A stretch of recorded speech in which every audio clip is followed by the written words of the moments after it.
Everyone, please stand. This is the moment.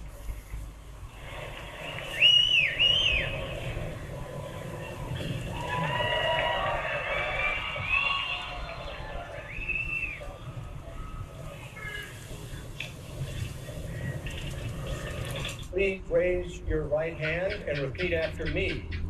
I, Donald John Trump, do solemnly swear. I, Donald John Trump, do solemnly swear that I will faithfully execute that I will faithfully execute the office of President of the United States the office of President of the United States and will, to the best of my ability, preserve, protect, and defend the Constitution of the United States. the Constitution of the United States. So help me God. So help me God. Congratulations, Mr. President.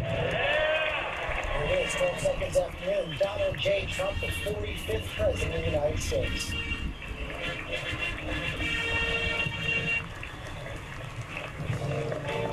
Hugs and kisses for his family.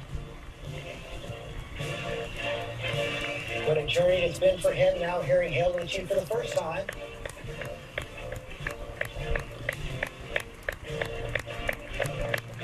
Congratulating the man he succeeds.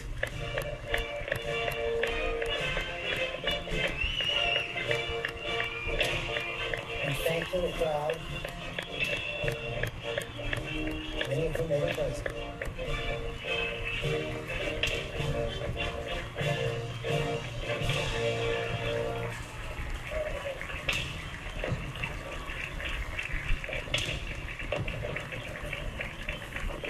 He'll be introduced by Senator Blunt and deliver his inaugural address.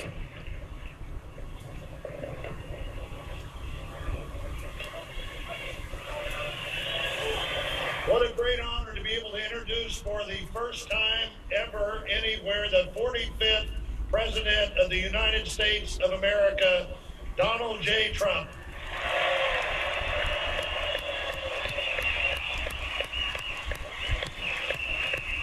Did I get that from you?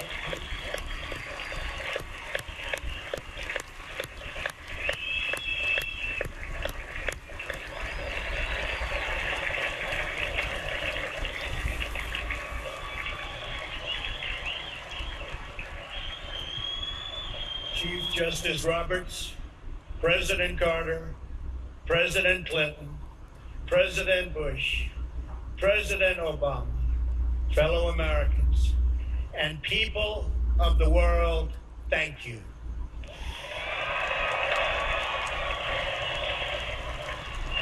We, the citizens of America, are now joined in a great national effort to rebuild our country and restore its promise for all of our people. Together, we will determine the course of America and the world for many, many years to come. We will face challenges. We will confront hardships, but we will get the job done. Every 4 years, we gather on these steps to carry out the orderly and peaceful transfer of power. And we are grateful to President Obama and First Lady Michelle Obama for their gracious aid throughout this transition. They have been magnificent. Thank you.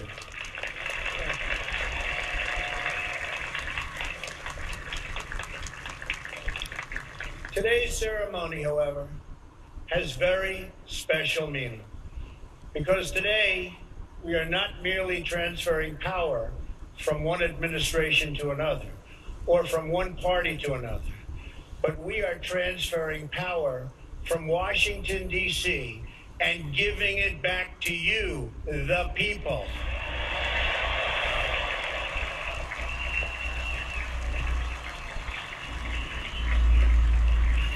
For too long, a small group in our nation's capital has reaped the rewards of government while the people have borne the cost. Washington flourished, but the people did not share in its wealth. Politicians prospered, but the jobs left and the factories closed. The establishment protected itself, but not the citizens of our country. Their victories have not been your victories. Their triumphs have not been your triumphs. And while they celebrated in our nation's capital, there was little to celebrate for struggling families all across our land.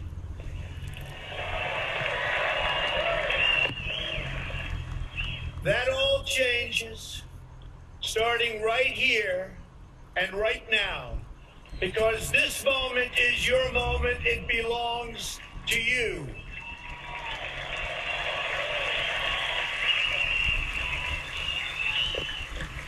It belongs to everyone gathered here today and everyone watching all across America. This is your day. This is your celebration. And this, the United States of America, is your country.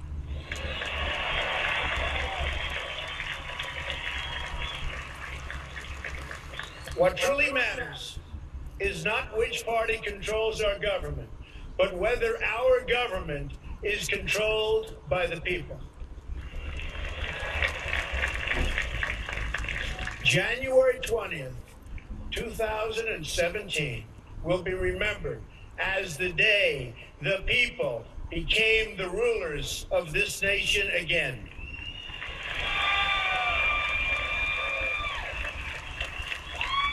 The forgotten men and women of our country will be forgotten no longer. Everyone is listening to you now.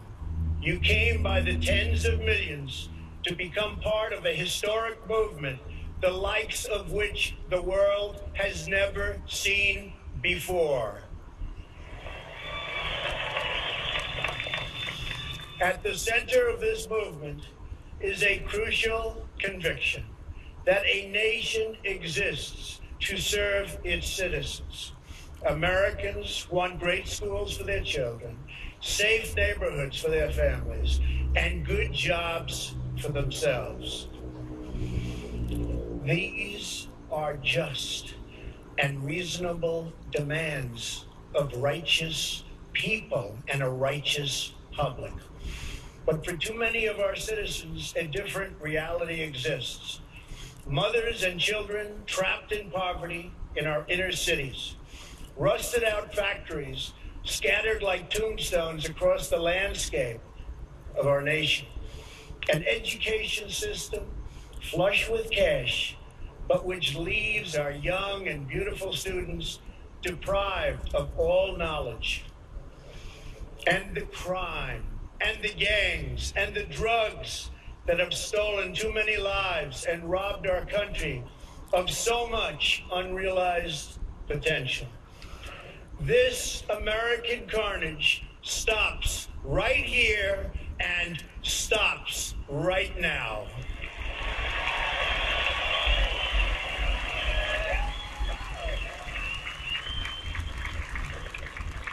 We are one nation, and their pain is our pain.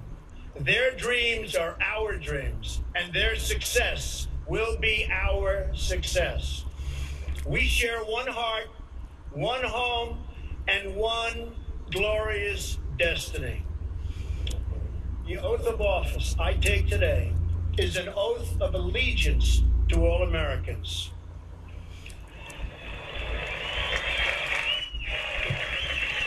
For many decades, we've enriched foreign industry at the expense of American industry, subsidized the armies of other countries while allowing for the very sad depletion of our military.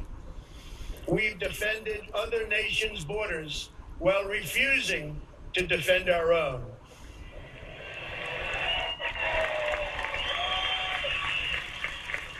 And spent trillions and trillions of dollars overseas while America's infrastructure has fallen into disrepair and decay. We've made other countries rich while the wealth strength, and confidence of our country has dissipated over the horizon. One by one, the factories shuttered and left our shores, with not even a thought about the millions and millions of American workers that were left behind. The wealth of our middle class has been ripped from their homes and then redistributed all across the world. But that is the past. And now we are looking only to the future.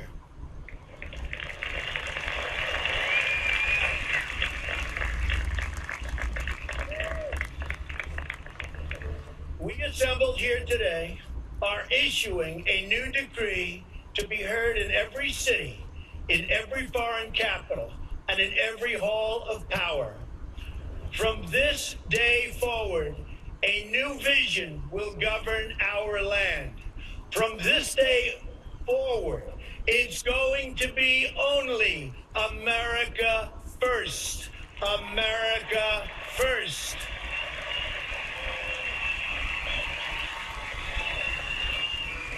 Every decision on trade, on taxes, on immigration, on foreign affairs will be made to benefit American workers and American families. We must protect our borders from the ravages of other countries, making our products, stealing our companies, and destroying our jobs.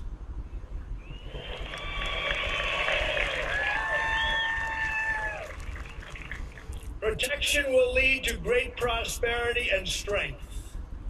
I will fight for you with every breath in my body, and I will never, ever let you down.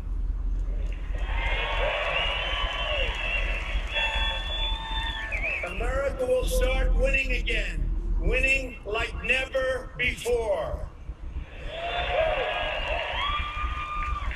We will bring back our jobs. We will bring back our borders. We will bring back our wealth. And we will bring back our dreams.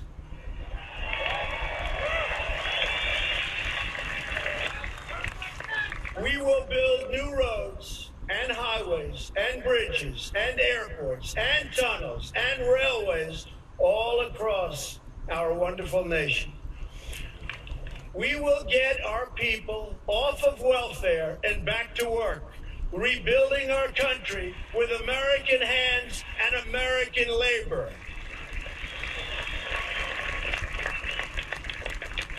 We will follow two simple rules: buy American and hire American.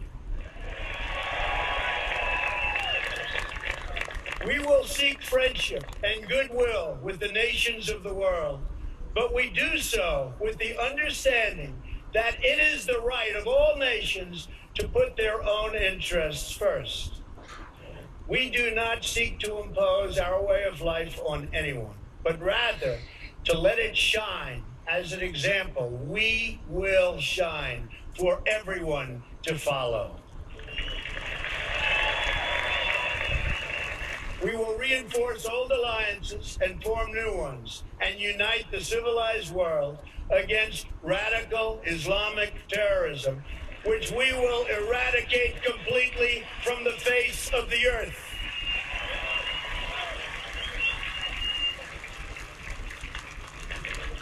At the bedrock of our politics will be a total allegiance to the United States of America. And through our loyalty to our country, we will rediscover our loyalty to each other. When you open your heart to patriotism, there is no room for prejudice.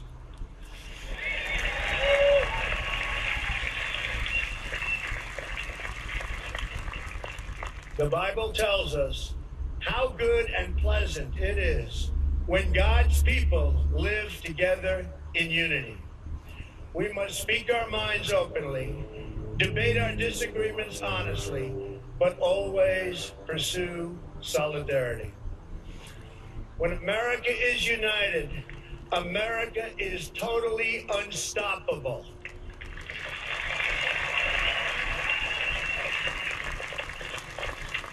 There should be no fear. We are protected, and we will always be protected. We will be protected by the great men and women of our military and law enforcement. And most importantly, we will be protected by God.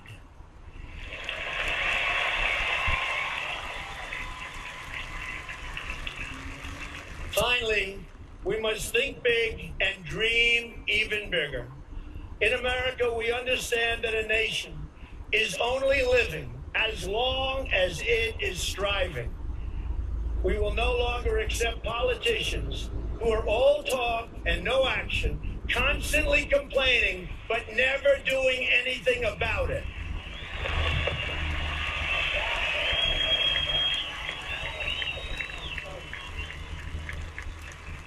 The time for empty talk is over.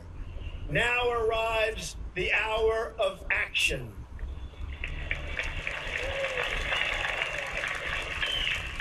Do not allow anyone to tell you that it cannot be done. No challenge can match the heart and fight and spirit of America. We will not fail. Our country will thrive and prosper again. We stand at the birth of a new millennium, ready to unlock the mysteries of space, to free the earth from the miseries of disease, and to harness the energies, industries, and technologies of tomorrow. A new national pride will stir our souls, lift our sights, and heal our divisions. It's time to remember that old wisdom our soldiers will never forget, that whether we are black or brown or white, we all bleed the same red blood of patriots.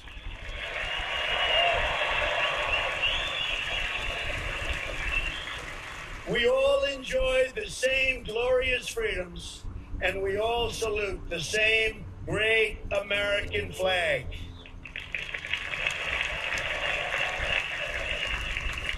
And whether a child is born in the urban sprawl of Detroit or the windswept plains of Nebraska, they look up at the same night sky, they fill their heart with the same dreams, and they are infused with the breath of life by the same almighty Creator.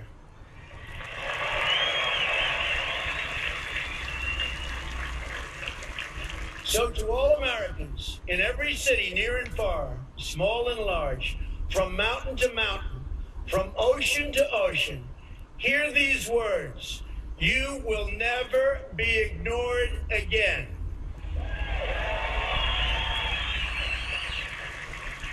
Your voice, your hopes, and your dreams will define our American destiny. And your courage and goodness and love will forever guide us along the way. Together, we will make America strong again. We will make America wealthy again. We will make America proud again.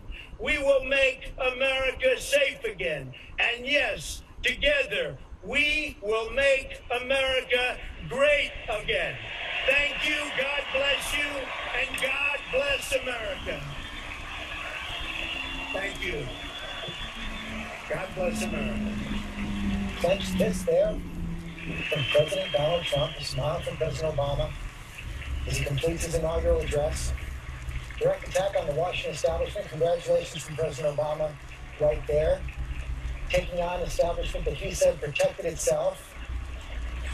Promises that will all change right here, right now, from this day forward. The people are the rulers again, said Donald Trump, President Donald Trump.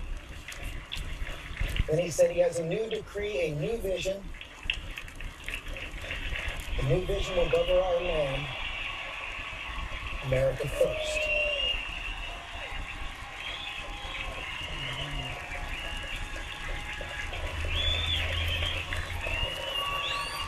Ending, of course,